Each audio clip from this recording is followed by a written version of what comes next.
Good morning everybody and welcome back to another episode of my flipping series where I'm trying to earn the most expensive gear for every item slot in the game. A few months ago I started with only 1 GP and it's going to be my goal to acquire all of this gear over the next long time.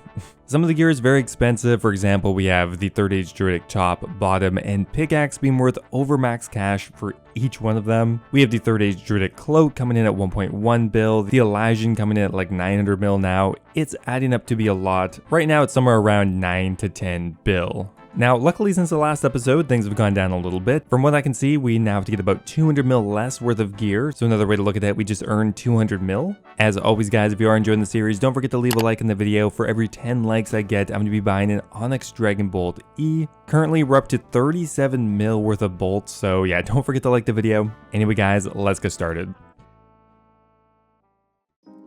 Now, in the last episode, we finished off at 590 mil, pretty respectable progress so far. Now, coming up here pretty soon, I know there's going to be some pretty big announcements regarding the wilderness and maybe a few other things as well. We got that information mainly from the Q&A. I'm not really sure what day the wilderness blog is going to be coming out, however, it is going to come out fairly soon here. And when it does, we can kind of make some educated guesses on what it's going to affect. Most likely the Revenant weapons or maybe any of the other items dropped by the Wilderness demi-bosses. I don't know exactly what they're going to be changing, but we're going to make a few guesses. Now, probably a safe bet and an item that has already gone up a fair bit in value already is going to be the crossbow. The crossbow is by far the most used of the 3 Wilderness weapons, and I think a lot of players are assuming that the crossbow is going to be better if they rework the Wilderness bosses. So we're going to go ahead and instant buy a few of these here. We're going to try buying them for 13,550 and we're going to buy 5 of them I think for now. Okay, they didn't instantly buy, so I guess we're gonna have to wait. Okay, wow, so the Wilderness blog came out this morning and we're gonna dump our crossbows right now. We actually did kind of a bit of a swing trade here and made just a bit over 1 million profit per bow. Now the reason I'm dumping these immediately is because the new Wilderness blog came out. However, there was no mention of any of the Wilderness bosses being reworked, no mention of the crossbow. So almost definitely the crossbow will crash this morning, and I'd rather just take my 5 mil profit and maybe rebuy it back later. And if we look at GE Tracker, we can see pretty much that happened. It dropped all the way down to 13.5 mil already, which would have wiped out the entire profit for me. So luckily I was awake just as the new Wilderness blog came out. That's not very common for me in my time zone. However, I was reading through it so quickly I didn't even notice that there was a gigantic proposal for the Din's Bulwark. Now, I thought I had missed my opportunity on that because it quickly shot up to 5 mil, but then it dropped right back down again. So I was able to buy in at around 4.3 mil for the Din's Bulwark. Now, there is a significant proposal to make the Din's Bulwark, I would say, quite a bit better and much more useful than it is now, and luckily for me it's already jumped up around 700k. I'm going to be holding it I think for a couple days. Hopefully I would expect it to go up more than that. I'm not the most experienced investor when it comes to stuff like this, however there are some trends that you can notice that happen fairly often whenever they change an item. So I'm actually extremely excited to see how this works out, and we're going to be holding 8 Din's Bulwarks I think for a couple of days at least. Now this flip on the Eldritch Orb here is kind of interesting, and that's because originally it looked like I was going to lose a fair bit of money on it. However, because the item dropped before I wanted to sell it, I decided just to double down on it, and not only did we end up breaking even, we actually ended up making money. So originally we bought 3 Eldritch Orbs for 66.4 mil. We sold 2 of them for around that same price, however just after it dropped by around 5 mil each. So I went ahead and bought 2 more of them for 57.5 mil, which kind of ended up hedging my bets a bit. You can see here there was a giant drop, and since we ended up picking 2 of them up for 57 mil, in the end we ended up profiting around 4.6 mil. So not bad at all. Now another piece of really exciting news, look at the Din's Bulwark. Thinking of selling it off here pretty soon. This wouldn't be the absolute peak, but as we don't really know exactly when the Din's Bulwark update is going to come out, it could be months away, it could be a year away, at which point the price is probably going to fall back down to close to where it was before, at least until we get some new news, and then it'll probably jump back up. But I would be pretty happy with that level of profit, and would be a little angry with myself if I held on too long. Often with investing, the hardest part is to know when to sell. It's actually not too hard after you have a bit of practice to guess what items are going to jump up in value due to new updates. However, it's nearly impossible to know exactly when the peak price is going to be, so you kind of just have to go with your gut and your best instincts, and mine is telling me to sell now. Well, there we go, guys. We ended up selling off our DINS bulwarks. I'm pretty happy with that decision. I will keep tracking it in the future to see if I did end up making the right decision or not. Now, I ended up getting a margin of 3.4 mil per bulwark, which means in total we nearly doubled our money. We ended up making 27 mil in profit on the DINS bulwark flip, which I am incredibly happy with. By far my best merch so far on the account, and it was pretty smooth, and honestly I only needed to hold the item for a couple of days. In my opinion, this is probably the most effective type of merching. Sure, I could hold this for the next 4 or 5 months, and maybe when the update came out, they'd be worth 15 mil each. However, that's a long time to have the money invested, and I'd rather just, well, double my money in just about 2 or 3 days. Now, it does look like I did make the right decision on selling the DINS bulwark. It just continued to go down and down after that, and while technically we could have sold it for a maximum of 10 mil, selling it for 8 mil I think was still pretty good, and I still managed to get one of the largest margins possible. Now, a couple days later, we've been doing a bit of flipping, and as always, we are making a fair chunk of change as we do it. However, the big story here is we are already up to 649 mil, which is awesome. We made so much money just in the last couple of days. Going forward, I really want to continue on doing like swing trading, small investments. I think it's going to be more interesting to watch, and while it may delay the episodes a bit, that's totally fine. This is going to be a long-term project anyway, so I mean, what's an extra couple days here and there? So yeah, I'm really excited on the investments we've been doing. I'm not really sure what the next update is going to be. I know there's Fasani's Nightmare that's going to be coming out sometime in the future, and we have combat achievements. However, no word on when all of that is coming out. For now, we're just going to continue on with some more regular flips, and when we get some more information on that, I will probably be jumping on that as well. We got a really nice flip on the Crystal Armor Seed. We ended up selling them for around a 2 mil profit. Crystal items in general are going up because the Bow Ferdinand is, I think, going to be coming out in the next month or two. There's a lot of hype regarding the new Crystal Armor and just that part of the equipment rebalance in general. However, we got a pretty good profit on the Third Age Full Helm for around 1.2 mil in profit. So I am still getting nice flips on, well, more regular items. So apparently I need to pay more attention to Twitter because, well, they just released apparently on it that the Fasani's Nightmare is coming tomorrow. So that means a lot of the items that are going to be good at the Nightmare are going to go up in price. Now I'm making some guesses here. Sandfuse serums. Sandfuse serums haven't jumped up too much today, so I think maybe tomorrow a lot of people are going to be buying them to do the Nightmare of Ashihama. So I'm going to go ahead and try to buy maybe like 6,000 of them or something for 137 mil investment.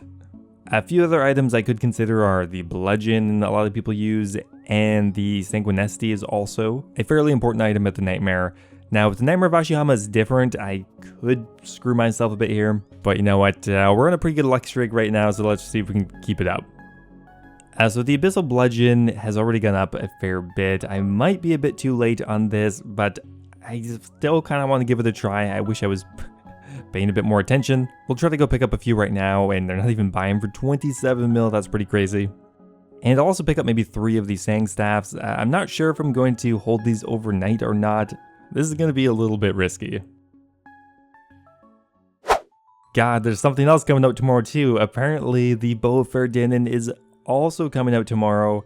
Mott Ash said on Twitter that, yeah, it's coming out. The thing I think is going to go up the most, and has already jumped up a lot, are enhanced crystal teleport seeds. These are going to be the most cost-effective way to get crystal shards, which you are going to need to be able to make the bow.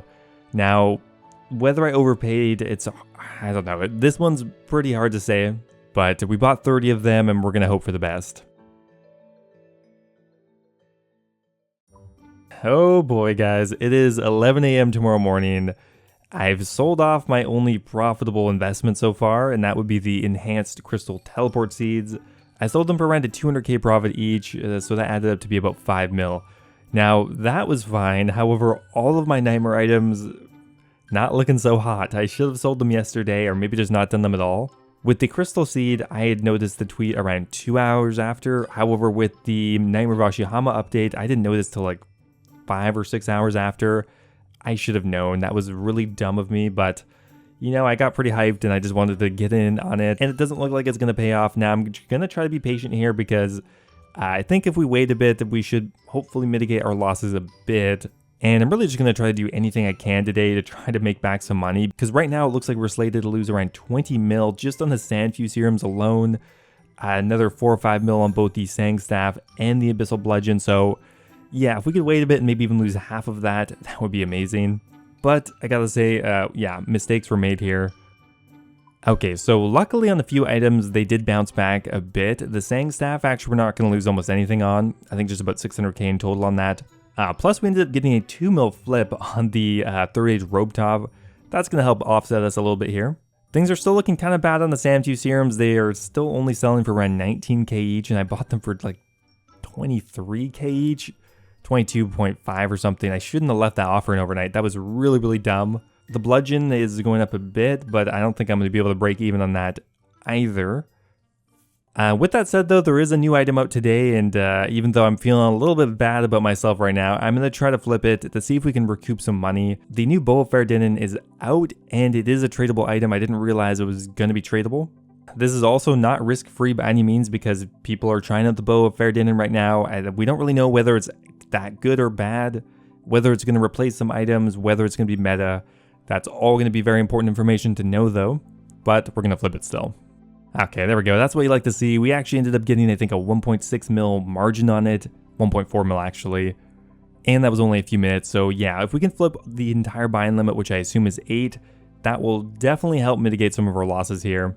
Another flip coming in here. We sold it for 144 mil and bought it for 142. So that's about a 1.3 mil margin on that. Still pretty good. There is another one coming in here. That's going to be a 1.4 mil profit. I think that's bow number 3 or 4 at this point. So I did end up selling all of the Sandfew serums back. We bumped up the price because it was raising up. Maybe if I'd been more patient, I could have gotten nearer to break even. Overall, though, it looks like I actually lost 16 mil on the Sandfew serums, which is kind of insane. I didn't really think that was a possibility to lose that much in it. I was just way too late to the party, guys. We come over here to our stats for the day. We can see that, yeah, we're still down. Actually, only 2 mil. That's really good. Luckily, thanks to some of our other stuff, we're nearly getting break even, at least on the Sandfew serums. Another sale on the Bow of Faerdinin coming through. That is going to be another 1.2 mil margin. Thank God this thing is flipping so quickly. So thanks to the Bow of Faerdinin and the enhanced crystal shards, I think we broke even on a fair number of our investments. The only thing we still have to sell off here is the Abyssal Bludgeon, which I think we're going to lose maybe 5 mil on, but overall, considering we were at closer to a 25 mil loss, we cut that by around 20 mil, which I think is a good way to salvage this situation. So that actually brings us to perfectly the end of June. Now, June was pretty good. I mean, we ended up making a ton of money on a few investments, and then subsequently losing a fair bit as well. However, overall our monthly profit was 129 mil, which is once again fairly similar to the last 3 months. We definitely cannot settle for linear growth. We need to get some exponential growth going here. Now, I was gone for a fair bit of June, and looks like July is going to be something similar, so I don't expect huge gains throughout the summer. The best I will be able to do is to try to make a long-term investment. So once again, the month of June, 129 mil in profit. Not bad. Our most profitable item was, of course, the Din's Bulwark investment, where we netted around 30 mil in profit just on that. So once again, guys, here is the graph. We're still looking for another bit of upward growth. My goal over the next few months is to try to increase my monthly profit to 300 mil, and then see if we can get it up from there. Anyway, guys, that is where I'm going to end it for today's episode. As always, if you did enjoy it, really appreciate it if you leave a like on the video. Now, going forward, I think I'm going to be releasing a video every 2 weeks, as my flips are going to be slower and slower. We're going to be doing more merches, but I am really excited about that. Thanks for watching, guys, and I will see you next time. Now, before I go here, I want to give a giant thank you to all of my members over on YouTube. Thank you so much to Guy Fox, Wolf of the Hunt, Timothy Chen, Ocelot, and Kush Patel for all being subscribed to the Dragon tier. Thank you guys so much as always, really appreciate it. And also a giant thank you to Branton Griffin, Hunter Durant, Lord Dojin, All Things Gaming, Yo-Yo Sub 89, Connor B, Birdbot, and Base Titch. For all being subscribed at the Runite tier, thank you guys also, appreciate it a lot. As always, if you guys are looking for another way to support the channel, becoming a YouTube member is an awesome way to do so. Get immortalized in all of my future videos, get access to my video release schedule, and of course get a custom role in my Discord server. Thanks again, guys, and I'll see you next time.